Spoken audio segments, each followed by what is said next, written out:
propos comme quoi que le président algérien en visite, le président algérien Abdelmajid Tebboune en visite en Italie pour des contrats faramineux, aurait subi une tentative d'empoisonnement. Donc on va regarder ça ensemble.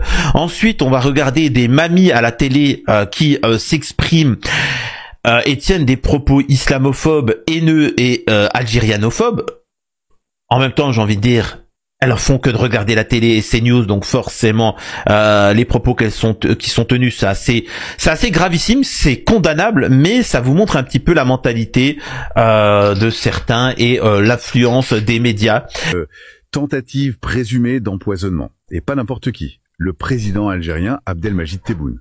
Ça se serait passé lors d'une visite en Italie, une allégation explosive. Vraiment. Explosive. L'opération aurait été déjouée vraiment in extremis. Par qui? Par les services algériens en coopération avec leurs homologues italiens. Et on parle même de détails assez précis. 2 individus arrêtés liés à un réseau extérieur et aussi des symptômes suspects qui seraient apparus chez le président Tebboune dès son arrivée à Rome. Tout ça... cette visite en Italie n'était pas anodine. Toujours selon cette analyse, elle aurait abouti à la signature de plus de 14 accords. Et pas des petits accords, hein. Défense, stratégie. Ah oui, et au cœur de ça, il y aurait ce transfert de technologies dites sensibles. 55 technologies précise la source. Des choses qu'Israël apparemment aurait refusé de vendre à d'autres pays arabes. Elle avait entendu à la radio musulmans dire qu'ils voulaient conquérir le monde. On a arrêté les Arabes à Poitiers en 732, mais là ils sont bien arrivés et ils sont là. Et puis ils sont pas prêts de partir. Hein. Ils sont tellement bien ici parce qu'ils ont tout ce qu'il faut comme argent. Et on se déculotte devant l'Algérie qui font ce qu'ils veulent là. L'Algérie c'est elle qui nous commande maintenant. Maintenant c'est l'Algérie. Enfin vous voyez le niveau, et ça il faut les attaquer, hein, procédure normalement. Alors qu'on se déculotte devant les Algériens, l'Algérie nous domine, dirige, c'est-à-dire que c'est l'Algérie qui commande la politique française. Quand même assez incroyable. Parce que ça regarde CNews. Ces gens-là regardent CNews, ils sont complètement dans un paradigme. C'est incroyable. Non. Mais la France est un beau pays. On leur donne 250 000 visas à l'année et tout ce qui s'ensuit. Pourquoi qu'ils se gêneraient? Et puis tout l'argent qu'on donne à l'Algérie, alors que nous on est en train de chercher des millions, là on sait pas tous les d'où, des millions. Mais... Donc là, on apprend que on donne des millions et des millions à l'Algérie, etc. Non, c'est faux. Vous ne donnez strictement rien à l'Algérie. L'Algérie n'a pas de dette extérieure, refuse toute aide ou autre, et ainsi de suite. C'est faux, hein. Ça a été débunké, voilà. Et c'est l'inverse, c'est-à-dire que c'est la France qui a provoqué l'Algérie, et l'Algérie a décidé de répondre en stoppant les importations venant de France. Et la France a perdu des milliards, c'est pour ça qu'elle est en travers de la gorge, tout simplement. Et on voit bien que l'Italie, elle, est sur un autre registre. L'Algérie coûte une fortune à la France. Ou alors, on leur donne 250 000 visas par an. C'est une vraie passoire. Ces phrases, on les entend vraiment partout, hein, sur les plateaux télé, parfois même dans des conversations. Ça tourne en boucle. On dirait presque des faits établis, non? Pourtant, aujourd'hui, on va essayer de gratter un peu sous ce vernis. Notre idée, c'est de plonger dans ces affirmations qui collent vraiment à la peau de la relation France-Algérie, les regarder de près avec les chiffres, les réalités économiques, diplomatiques aussi, et puis essayer de comprendre pourquoi ces idées, souvent un peu simplistes, parfois même carrément fausses, elles ont la vie dure. Il est temps, je crois, de démêler un peu tout ça dans ce débat souvent passionnel et d'apporter un éclairage factuel. Allons-y. Oui, absolument. Et c'est un terrain complexe mais passionnant. On va aborder plusieurs points clés, je pense. D'abord, cette question de l'argent. Est-ce que la France finance vraiment l'Algérie? On va regarder les faits, les chiffres bruts. Ensuite, les questions des visas, qui est toujours explosif. Qu'est-ce qui se cache derrière ce fameux chiffre de 250 000? Puis, impossible d'ignorer le rôle de certains discours médiatiques. Comment ils se construisent? Quel est leur impact réel? Et enfin, c'est peut-être le nœud du problème, pourquoi ce décalage énorme entre ces récits qu'on entend et la posture géostratégique bien réelle de l'Algérie aujourd'hui, notamment sa diversification d'alliances. Ce qui est fascinant, c'est vraiment la persistance de certains narratifs qui semblent complètement ignorer les réalités économiques et diplomatiques tangibles, quoi. Alors, Commençons par le nerf de la guerre, l'argent. Cette idée vraiment tenace que la France arroserait l'Algérie de millions, voire de milliards.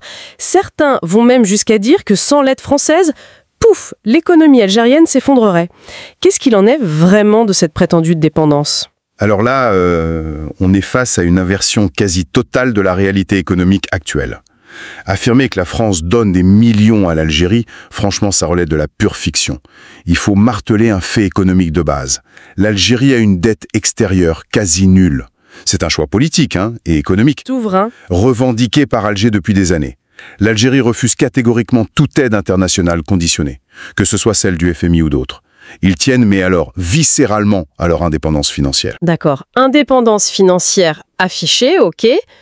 Mais concrètement, dans les flux réels entre les deux pays, ça se traduit comment cette indépendance ? Eh bien, la dynamique récente, elle va même complètement à l'inverse du mythe.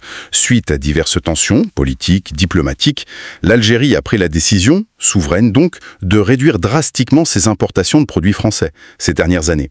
Et cette décision, attention, elle n'est pas sans conséquences pour l'économie française, loin de là. On parle d'un manque à gagner considérable pour beaucoup d'entreprises françaises pour qui l'Algérie était un marché important, parfois même stratégique. Les estimations, elles parlent de pertes qui se chiffrent en milliards d'euros cumulés. Milliards. Donc si je comprends bien, non seulement la France ne donne pas d'argent, mais en plus, ce sont les décisions algériennes qui ont un impact économique négatif sur la France. Le récit est complètement inversé en fait. Exactement. Le flux financier problématique, si on peut dire, c'est plutôt celui qui n'arrive plus en France depuis l'Algérie, à cause de ses choix de politique commerciale. L'image d'une Algérie dépendante, sous perfusion française, c'est un contresens économique total par rapport à la situation actuelle. Ça masque complètement cette réalité d'un manque à gagner et il est significatif pour l'économie française. C'est un renversement de perspective assez saisissant, oui. Et pendant que côté français, le débat semble parfois s'enliser dans ces clichés un peu éculés, on a l'impression que l'Algérie, elle avance, elle regarde ailleurs, elle tisse d'autres liens stratégiques, c'est ça ? Précisément. Et c'est là que l'analyse devient vraiment intéressante d'un point de vue géostratégique. Pendant que la relation avec Paris traverse, disons, des zones de forte turbulence, souvent alimentées par ses perceptions déformées, Alger, de son côté, mène une diplomatie économique très active. Et elle diversifie ses partenariats. L'exemple le plus frappant et le plus récent, c'est ce rapprochement accéléré avec l'Italie. L'Italie, oui, on en entend parler, mais c'est quoi l'ampleur réelle de ce rapprochement ? C'est juste le gaz ou... Ah non, c'est très concret et ça touche plein de secteurs. Ces derniers mois, on parle de plus d'une quinzaine d'accords majeurs signés entre Alger et Rome. Alors oui, l'énergie est un pilier central, bien sûr. L'Italie cherche désespérément à augmenter ses importations de gaz algérien pour sécuriser ses approvisionnements, surtout après la crise ukrainienne, et réduire sa dépendance historique à la Russie. Mais ça va bien au-delà. On parle d'accords dans la défense, les technologies de pointe, l'industrie mécanique, les infrastructures, même l'agroalimentaire. C'est très large. Une vraie alliance stratégique qui se dessine alors. C'est quoi les motivations profondes de Rome, au-delà du gaz justement ? Pour Rome, les motivations sont assez claires. Sécurité énergétique, oui, mais aussi une convergence de vues sur plusieurs dossiers régionaux importants en Méditerranée au Sahel. L'Italie voit l'Algérie comme un acteur incontournable pour la stabilité. Et pour Alger, eh bien, c'est l'opportunité de consolider un partenariat avec une grande économie européenne, un membre du G7, de diversifier ses débouchés, ses fournisseurs de technologies, et sans doute aussi d'envoyer un message. Le résultat, il est là. Un partenariat qui semble mutuellement bénéfique, pragmatique, qui monte en puissance. Pendant ce temps, les relations avec Paris paraissent marquées par une forme de paralysie, ou en tout cas une perte d'opportunités économiques et stratégiques pour la France dans ces mêmes secteurs. C'est un signal assez clair des nouvelles ambitions et de l'autonomie algérienne sur la scène internationale, qui choisit ses partenaires selon ses intérêts, sans forcément toujours regarder vers Paris en premier. C'est exactement ça. L'Algérie agit en acteur souverain. Elle évalue ses options, elle noue des alliances là où elle estime trouver des bénéfices mutuels et, point important, du respect pour sa souveraineté. L'Italie semble avoir bien compris cette nouvelle donne. Parlons de l'autre sujet qui électrise souvent les débats, les visas. Ce chiffre, 250 000 visas accordés par an aux Algériens par la France, il revient tout le temps. Il est souvent brandi comme la preuve d'une générosité excessive, d'un laxisme, voire d'une submersion organisée. Qu'est-ce qu'il dit vraiment, ce chiffre ? C'est une porte grande ouverte.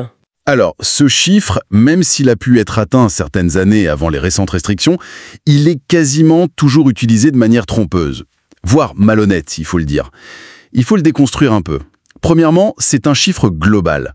Ça mélange tout et n'importe quoi. Ça agrège des réalités très différentes. Les visas de court séjour pour le tourisme, qui sont les plus nombreux, les visas pour affaires, essentiels pour les échanges économiques. Il y a aussi les visas pour les étudiants algériens qui viennent en France, qui représentent d'ailleurs un investissement en soft power et une source de revenus pour nos universités. Et puis il y a les visas pour le regroupement familial. Justement, le regroupement familial, c'est souvent là que ça coince dans les discours. De quoi on parle exactement? Le regroupement familial, ça permet à un étranger qui réside légalement et de manière stable en France d'être rejoint par son conjoint et ses enfants mineurs. Mais attention, c'est un droit qui est encadré par la loi française et européenne. Il est soumis à des conditions très strictes de ressources, de logement, d'intégration. Ce n'est absolument pas une faveur qu'on donne comme ça, hein. C'est juste l'application de la loi.